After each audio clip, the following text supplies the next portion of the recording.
بسم الله.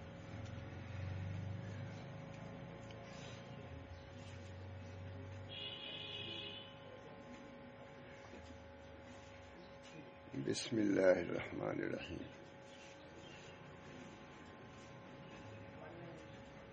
نحمده ونصلي على رسوله الكريم وعلى آله وأصحابه أجمعين برحمتك يا أرحم الراحمين. اللهم إني أسألك الصحة والعفة والأمانة وحسن الخلق ورضا بالقدر صدق او كما قال علیہ الصلوۃ والسلام. اس کتاب کو متعدد بار اس کے منتخبات پوری نہیں منتخبات کو سنا چکا ہوں. سب لوگ اس سے محظوظ ہوئے، بلکہ میں سمجھتا ہوں کہ تقدیر پر ایمان پر انشاءاللہ کچھ اضافہ ہی ہوا ہوگا. مختلف مضامین ہیں تو تھوڑا سا اس کی ابتدا میں سنا رہا ہوں کہ حضرت تھانوی رحمۃ اللہ علیہ سے کیسے حضرت حاجی صاحب ان کے شیخ نے کہا، اس کا ذکر فرمایا ہے. یہ بھی ذرا لکھا ہے.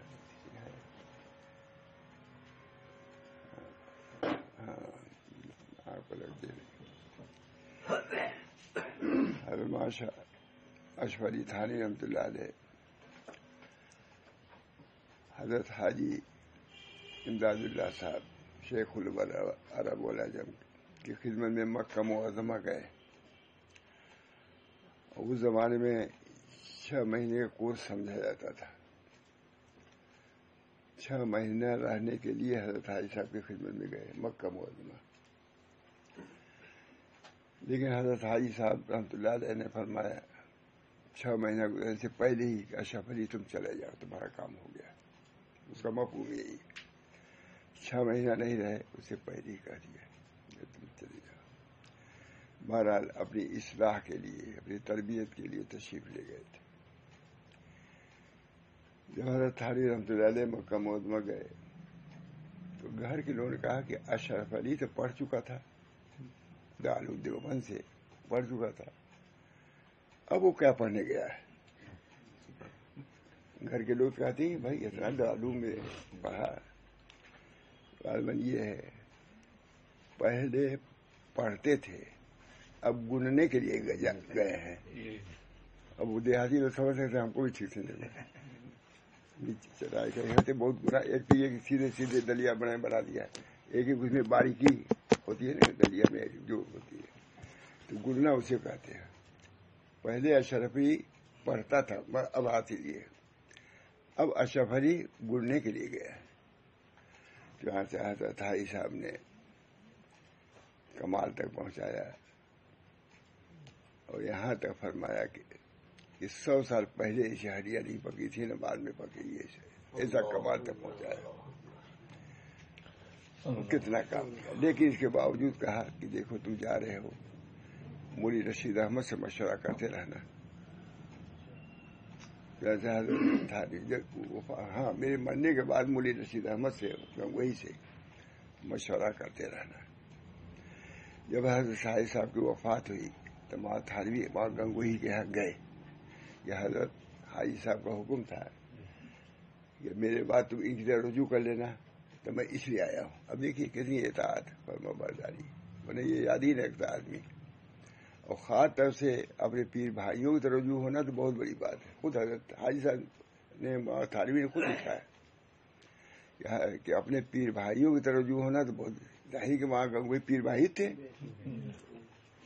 تشریف لے گئے. تو وہاں گنگوئی نے کہا نہیں اب تم کو اس کی ضرورت نہیں ہے. ماں شوری تھانوی نے کہا اب آپ کو اس کی ضرورت نہیں ہے. تب مطمئن ہو گئے پھر کام شروع کریے. حضرت ماں تھانوی کہیں واز فرما رہے تھے اشرف علی تھانوی گنگوہی میں. کوئی صاحب حضرت ماں گنگوہی کی خدمت میں گئے بیٹھنے کے لیے، کہا نہیں جاؤ. مودی اشرف علی کا وعد ہو رہا ہے، اس میں بیٹھو، اس سے زیادہ نفع میرے یہاں بیٹھنے زیادہ ان کے بعد میں بیٹھنے نفع ہوگا. اب دیکھیں جنہوں نے رجوع کیا تھا ان کی طرف، چھوٹے تھے سب کچھ، لیکن ماں گنگوہی نے رجوع کیا ان کو. جیسے عصبیت ہر جگہ ہوتی ہے، نفسانیت ہر جگہ ہوتی تھی، لیکن ماں گنگوہی کے اندر واقعی سرخیر علماء دیوبند ہے ماں گنگوہی. سچ پوچھے تو انہیں پر چل رہی ہے دیوبند کا جو عقیدہ صحیح ہے ماں گنگوہی کا. دوسرے حضرات کہیں کہیں نرمی بھی کر دیتے تھے، یہ کچھ نہیں. بس عشاء کے وقت تک کوئی جا کے بیٹھ جاتا تھا. تو ماں قاسم صاحب کا مسئلہ یہ تھا کہ جب تک جو کوئی بیٹھا رہے، دیکھیے دونوں پیر بھائی ہیں، دونوں اولو العزم اولیاء میں سے ہے کہ نہیں، لیکن ماں قاسم صاحب کے کوئی بیٹھ گیا فجر بعد بیٹھے، عشاء کوئی گزر گیا بیٹھے بات کر رہے ہیں. ماں قاسم صاحب کی بات ہے. ماں گنگوہی وقت ہو گیا اشراق کا، جائیے میں پڑھوں گا نماز. دونوں میں فرق، دونوں میں فرق، دونوں ساتھی، دونوں بڑے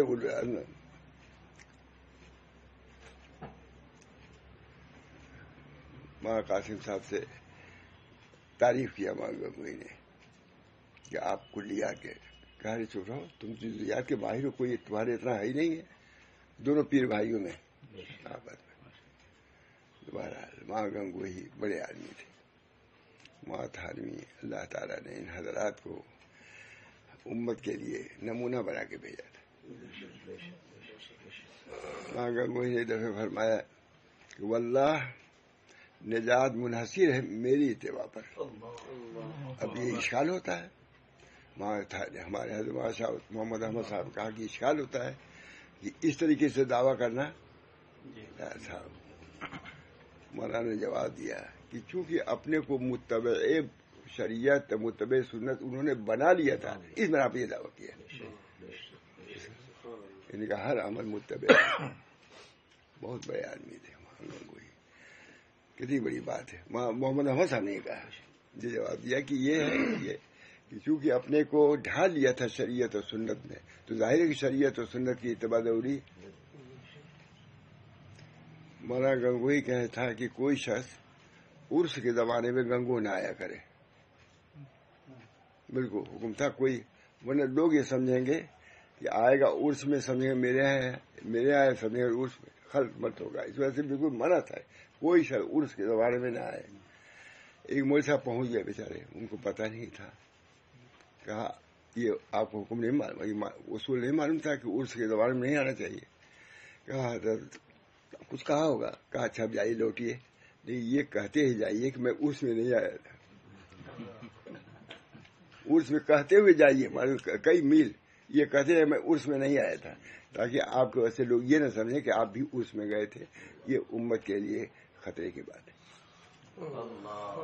بہرحال ماں گنگوہی بہت بڑے. اللہ تعالی ہم سب لوگوں کو ان حضرات کی اتباع کی توفیق دے. ماں قاسم صاحب کے مزاج میں جا رہے تھے لوگ حج کرنے دونوں، ماں قاسم صاحب بھی ماں گنگوہی بھی. بمبئی میں پہنچے، ماں قاسم صاحب کے کوئی پہنچا کہ حضرت ہم بھی چلیں گے ساتھ. چلو. دوسرا گیا چلو، لیکن اب چلو تو ماں قاسم دیتے کہاں سے پیسہ. اب ماں گنگوہی امیر تھے اس جماعت کے، امیر جماعت. گئے لوگ کہ حضرت ماں قاسم صاحب نے کہا چلو چلو. کہا جو کپتان مانگے گا روپیہ توکل کا پوٹرا پیش کریں گے کیا؟ توکل کا پوٹرا پیش کریں گے، روپیہ کی وہاں ضرورت پڑے گی. بڑا بھاگ انہوں نے کہا سب چلو، اور انہوں نے کہا کہ وہ پوٹرا پیش کریں گے کیا آپ قاسم. یہ ہمارا دونوں ماں گنگوہی نماز پڑھ رہے تھے. اپنے بزرگوں کی بات ہے، ہمارے آقا بھی ایسے تھے. نماز پڑھ رہے تھے، کسی وقت پہنچے. ماں یعقوب صاحب سے کہا گنگو دور پڑتا ہے نا جمال سے، کہا کہ تو نماز پڑھا دو. تو ابھی اس سفر میں آئے تھے تو سب گرد و غبار تھا. تو نماز تو